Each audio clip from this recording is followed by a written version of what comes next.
शिक्षा के अधिकार अधिनियम को सफल बनाना है। विद्यालय प्रबंध समिति को अपना कर्तव्य निभाना है। तो आइए इसी संदेश व संकल्प के साथ शुरू करते हैं समग्र शिक्षा उत्तर प्रदेश और यूनिसेफ लखनऊ द्वारा प्रस्तुत कार्यक्रम जन पहल। शिक्षा प्रगति की ऐसी सीढ़ी, रोशन होती जिससे हर पीढ़ी। आज माता पिता ने है ठानी, विद्यालय प्रबंध समिति में भागीदारी है निभानी। सभी सुनने वालों को विद्या का नमस्कार और काकी का भी ढेर सारा आशीर्वाद। क्यों चंदू, तुम्हारा क्या है विचार? अच्छा, तो ये चंदू विचार भी करता है? काकी, मैं विचार करके ही इस प्रोग्राम में शामिल हुआ हूँ। अरे वाह वाह वाह, बड़ी हिम्मत दिखलाई रे तूने। हाँ, हिम्मत तो दिखलाई क्योंकि मैं जानता था कि तुम मेरी खिंचाई करने का कोई मौका नहीं छोड़ोगी। पर फिर भी मैंने सोचा कि भाई यहाँ बातचीत एसएमसी के कामकाज के बारे में होगी, जो कि बहुत जरूरी है। तो चलो बच्चों की पढ़ाई से जुड़े इस नेक काम में मैं भी भागीदार बन जाऊं, काकी को भी सह लेंगे। वाह चंदू वाह, आज तो मौका देखकर तुमने चौका लगा दिया। हाँ भाई, आज तो चंदू को मानना ही पड़ेगा। मान तो मैं भी तुम्हें जाऊंगा काकी, जो तुम मेरे एक आसान से सवाल का जवाब दे दो। अच्छा ये बता, सवाल आसान है ना? हाँ, तो फिर चल पूछ। तो काकी, उस दिन मैं लखनऊ से दिल्ली जाने वाली रेलगाड़ी में बैठा। मतलब तुम्हें दिल्ली जाना था? हाँ विद्या बहन, तो मैं दिल्ली जाने के लिए रेलगाड़ी में बैठा तो मुझे डिब्बे में पता है कौन मिल गए? कौन? एक मियाँ बीवी, एक उनकी माताजी और उनके 2 बच्चे भी मिल गए। तो बताओ काकी, कुल कितने लोग दिल्ली जा रहे थे? अरे सवाल तो सच में बहुत आसान है। भाई देखो, वो 5 लोग हुए और एक तू, तो मतलब कि कुल 6 लोग दिल्ली जा रहे थे। क्यों, मानता है ना मुझे? अरे कहाँ काकी, दिल्ली तो मैं अकेला ही जा रहा था। क्यों रे, कैसे? वो 5 लोग थे, पर मैंने ये कब कहा कि वो भी दिल्ली जा रहे थे? देखो तो। हाँ काकी, इतना आसान नहीं है चंदू के सवालों का जवाब देना। तो अब चंदू मुझसे भी कोई सवाल पूछने के मूड में आ जाए, इससे पहले मैं तो प्रोग्राम को आगे बढ़ाती हूँ। हाँ, यही ठीक रहेगा विद्या बेटी। हाँ, जल्दी करो जल्दी करो। तो काकी, हमारे समग्र शिक्षा और शिक्षा के अधिकार अधिनियम का उद्देश्य यही है कि देश का हर बालक बालिका स्कूल में पढ़े और जीवन में आगे बढ़े। हाँ भाई, 6 से 14 बरस के हर बच्चे को शुरुआती शिक्षा तो जरूर ही मिले। तो इस महान उद्देश्य को पूरा करने के लिए हम सबका योगदान होना चाहिए। और सबसे जरूरी योगदान तो अध्यापकों का होना चाहिए। वाह चंदू, सही पकड़ा तुमने। भाई आज तो तुम चौके पर चौका लगा रहे हो। खैर, तो इसके लिए जरूरी है कि अध्यापक गण स्कूल में अधिक से अधिक हाजिरी दर्ज करवाएं, समय पर स्कूल पहुँचें और मन लगाकर बच्चों को पढ़ाएं। और अध्यापकों के इस कर्तव्य पर एसएमसी के मेंबर ध्यान रखें। हाँ भाई, हम इसी बारे में तो पिछले 1-2 प्रोग्रामों में बात कर रहे हैं। तो चलिए काकी, आज भी इस विषय को आगे बढ़ाते हैं और सुनते हैं ये नाटिका।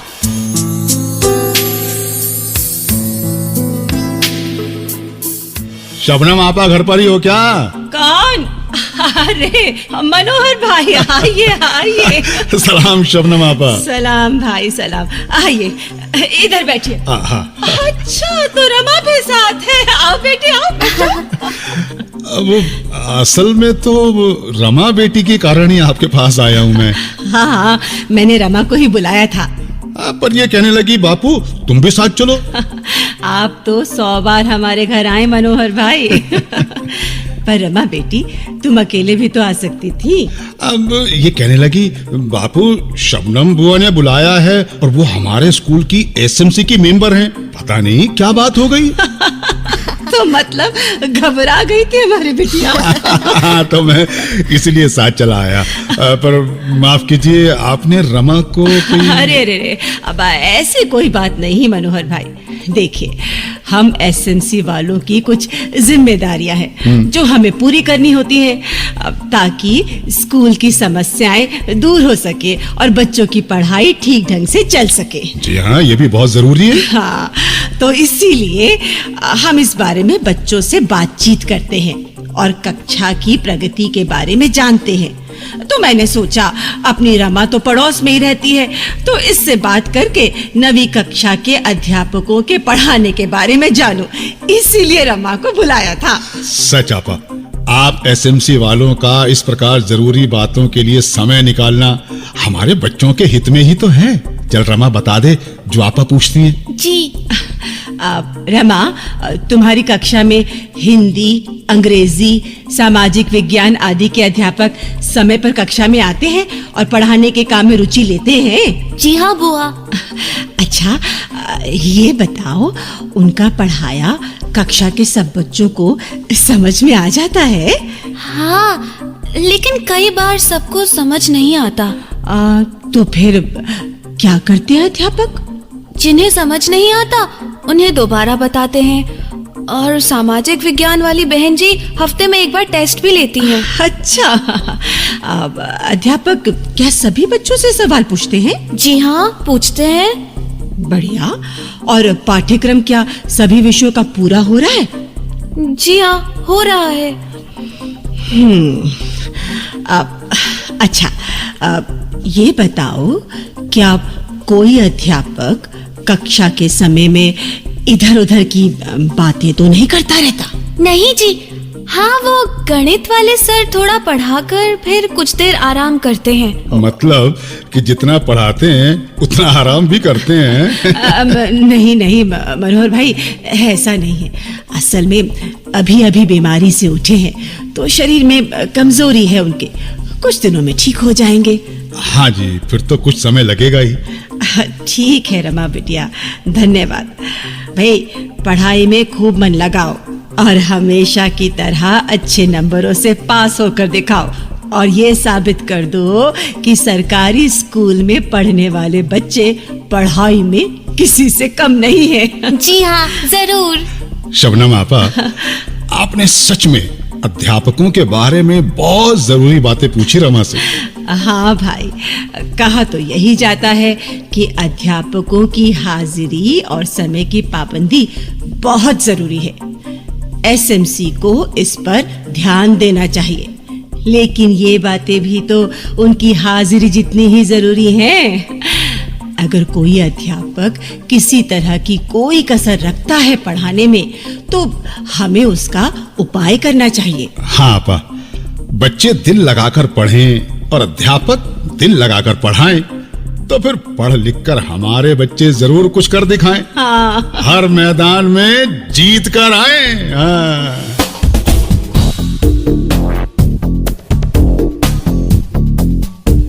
भाई वाह, ये नाटिका सुनकर तो लगा कि अध्यापक अध्यापिकाओं को अपने विषय में ही नहीं, बच्चों को पढ़ाने की कला में भी माहिर होना चाहिए। हाँ काकी, शिक्षा के अधिकार अधिनियम में इस बात का खास तौर पर जिक्र है।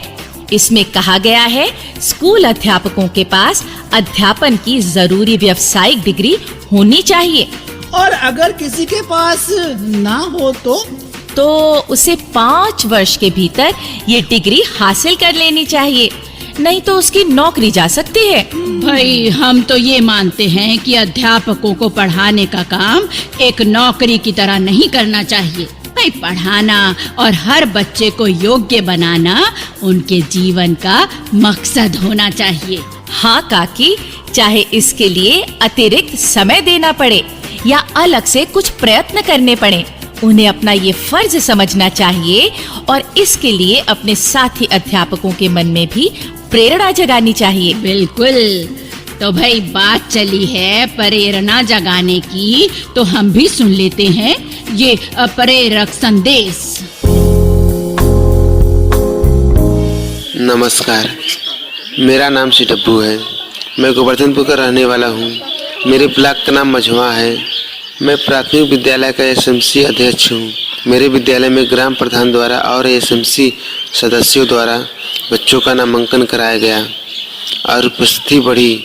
विद्यालय में शौचालय बनाया गया, टोटी वाला नल लगाया गया, खरंजा लगाया गया, किचन गार्डन लगाया गया, हैंडपंप में समरसेबल लगाया गया। समरसेबल चलाने के लिए ग्राम प्रधान द्वारा बिजली लगाई गई। मैं जनपहल प्रोग्राम सुनता हूँ। जिला पर होने वाले बैठक में बराबर जाता हूँ। जो जानकारी हमें मिलती है वो हम सभी को बताते हैं।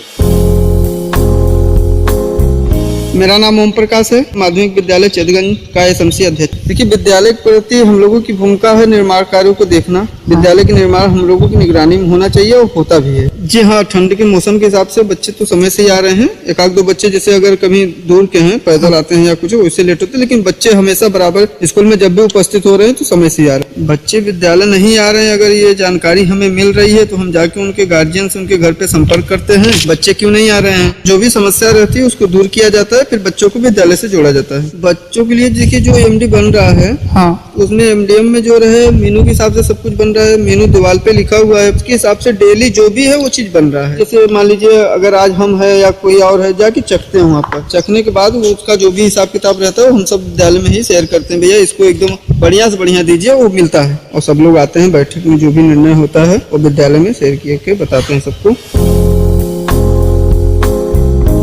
अच्छा भाई, बातें तो हो गई सारी और अब है लोकगीत की बारी। और ये लोकगीत बड़ा ही प्रेरणा वाला है, क्योंकि इसमें अपनी लाडो को पढ़ाने का इरादा दिखाया गया है। अरे मेरी लाडली बेटी, अरे मेरी लाडली बेटी, तो खूब पढ़ाऊंगी। अरे मेरी लाडो तोए डॉक्टर बनाऊंगी। अरे मेरी लाडली बेटी, तो खूब पढ़ाऊंगी।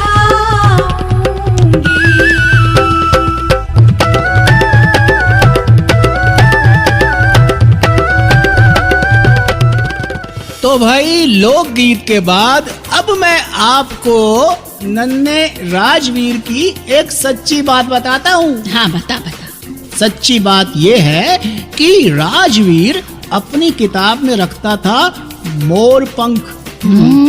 जानती हैं क्यों काकी? हाँ, बताना क्यों। उसे किसी ने कहा था कि इस पंख के चमत्कार से उसे पाठ अपने आप याद हो जाएगा है और वो इम्तिहान में पास हो जाएगा। अरे लेकिन इस अंधविश्वास में जरा भी नहीं था दम। राजवीर ने पढ़ाई नहीं की और इम्तिहान में नंबर आए कम।